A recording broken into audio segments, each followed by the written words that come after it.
born in Mussoorie in 1950, studied in Mussoorie until 1968, and up until the middle 70s, it was always such a pleasure because the road up from Dehradun or from Rajpur to Mussoorie was green, full of the beauty of nature. It inspired you and made you feel so happy to be going to Mussoorie. But then, mid 70s, late 70s, early 80s, the trees were cut down, mining was brought in, buildings were built, and that same wonderful ride became a very depressing ride because you passed through vast areas where there were no trees, no vegetation. And at one time we all became very cynical that Mussoorie is ruined. But we should not have been cynical because many fine people got together, including the military, and they began to replant the section from Rajpur to Mussoorie along the road.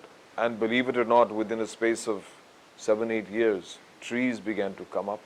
And now, when you drive up to Mussoorie, once again you feel that lovely feeling of inspiration, of peacefulness when you drive up because you're surrounded by trees and the beauty of nature.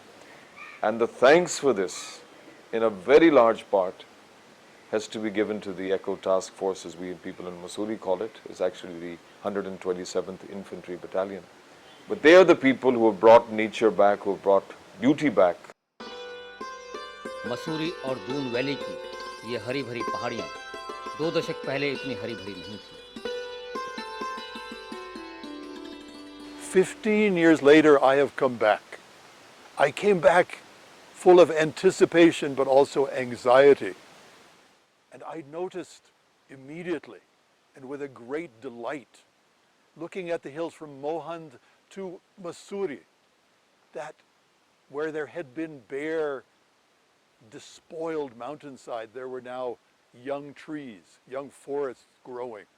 Where there had been bare rock, there was now green. Where that mountainside which I had loved was being restored.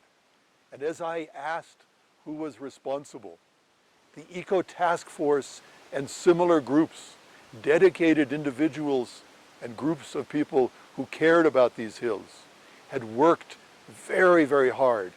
इन पहाड़ियों को फिर से हरा भरा करने में न्यायपालिका का सख्त रुख, कुछ प्रभावी व्यक्तियों द्वारा सही समय पर सही निर्णय और इस उद्देश्य के लिए विशेष रूप से गठित की गई इको टास्क फोर्स पर्यावरण सेना बल का कठिन परिश्रम काम आया। 1980 तक इंसानी लालच ने पेड़ों की अंधाधुंध कटाई करके इन पहाड़ियों को बिल्कुल बंजर बना दिया था। साथ ही चूने के पत्थर की खदानों में गैर कानूनी खुदाई करके इन पहाड़ियों को बेहद बदनुमा दाग धब्बे देकर छोड़ दिया। पेड़ कट जाने से क्षेत्र का वातावरण भी बुरी तरह प्रभावित हुआ। दून वैली का तापमान 40 डिग्री तक चढ़ने लगा। वार्षिक वर्षा भी बहुत कम हो गई थी और हालात इतने खराब हो गए थे कि मसूरी में 1980 के बाद बर्फ गिरना बंद हो गई थी। क्षेत्र की बिगड़ती पर्यावरण अवस्था से चिंतित होकर प्रसिद्ध कृषि वैज्ञानिक डॉक्टर नॉर्मन बोरलॉग ने हमारी पूर्व प्रधानमंत्री श्रीमती इंदिरा गांधी को सलाह दी कि इन पहाड़ियों की लुटी हुई गरिमा और सौंदर्य को वापस लाने के लिए सेना की मदद ली जाए। और 1 दिसंबर 1982 को 127 इन्फेंट्री बटालियन टेरिटोरियल आर्मी पर्यावरण की स्थापना की गई। इको टास्क फोर्स अपने देश में नहीं बल्कि पूरी दुनिया में एक पहली तरह की पर्यावरण सेना बल का मुख्यालय देहरादून में है। पूर्व सैनिकों का पुनर्वास और पर्यावरण की रक्षा इस इकाई के मुख्य उद्देश्य हैं। यह बटालियन गढ़वाल राइफल्स से संलग्न है।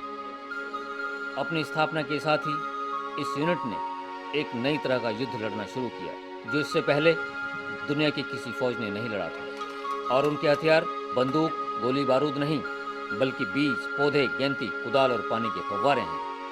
पर्यावरण सेना बल ने पर्यावरण को फिर से हरा भरा करने का ऑपरेशन 1983 में मोहन में शाहजहांपुर पायलट प्रोजेक्ट के साथ शुरू किया। देहरादून के पास ये अर्ध पहाड़ी क्षेत्र है जिसकी ऊंचाई 400 से 450 मीटर तक है। यहाँ बहुत ही कम वनस्पति थी और जमीन की दशा भी बहुत ही नाजुक और अस्थिर थी। इको टास्क फोर्स ने सफलतापूर्वक अप्रैल 1985 में अपनी पहली लड़ाई जीती। कल जहाँ बंजर जमीन थी, आज वहाँ हरा भरा जंगल है।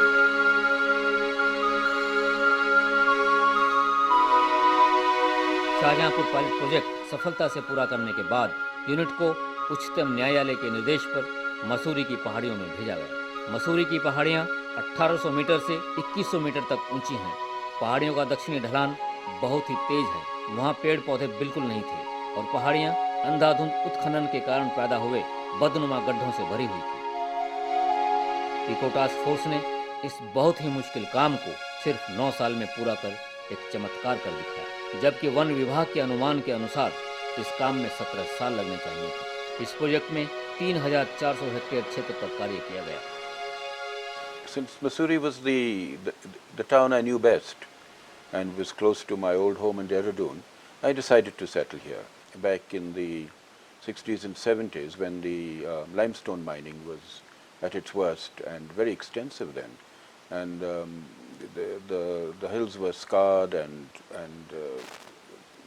trees and shrubbery and had all disappeared. So the fact that has ended, and that those scarred and defaced slopes have to a great extent been covered with greenery and have recovered their natural verdure is due to the efforts of the Eco Task Force. पर्यावरण सेना बल ने reclaimed खदानों पर नजर रखने के लिए यह बंदूक बनाई है। इस छल्ले के अंदर से कील के सिर के ऊपर से यदि आप देखें तो खदान विशेष आपकी नजरों में होगी। सामाजिक वानिकी के साथ साथ इस यूनिट ने पौधों की नर्सरी खड़ी करने में भी दक्षता हासिल की। इकाई की अपनी नर्सरी होना आवश्यक ताकि पौधों की क्वालिटी सुनिश्चित की जा सके। विभिन्न आवश्यकताओं के अनुसार विभिन्न प्रजातियों की बड़ी संख्या में उचित क्वालिटी की पौध यूनिट के अपने सख्त नियंत्रण में तैयार की जाती है। मिट्टी, खाद और दवाओं के मिश्रण को बहुत ही सावधानी से तैयार किया जाता है। सावधानी से तैयार किए गए मिश्रण को पॉलीथीन की थैलियों में भरकर उसमें बीज बो दिए जाते हैं।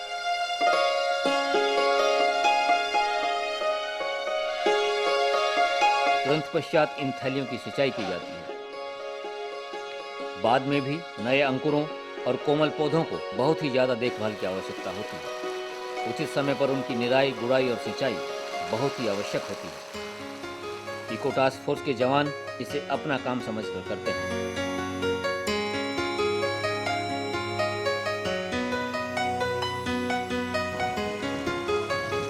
वानिकी कार्यक्रम में प्रजातियों को जरूरत के हिसाब से निश्चित करना, पौधशालाएं खड़ी करना, वृक्षारोपण तथा छोटे पौधों की रक्षा इत्यादि कार्य सम्मिलित हैं। पौधों की प्रजातियां तय करते समय स्थानीय जनता की ईंधन, इमारती लकड़ी, फल और चारा संबंधी आवश्यकताएं, जमीन की दशा तथा क्षेत्र की ऊंचाई को ध्यान में रखना पड़ता है।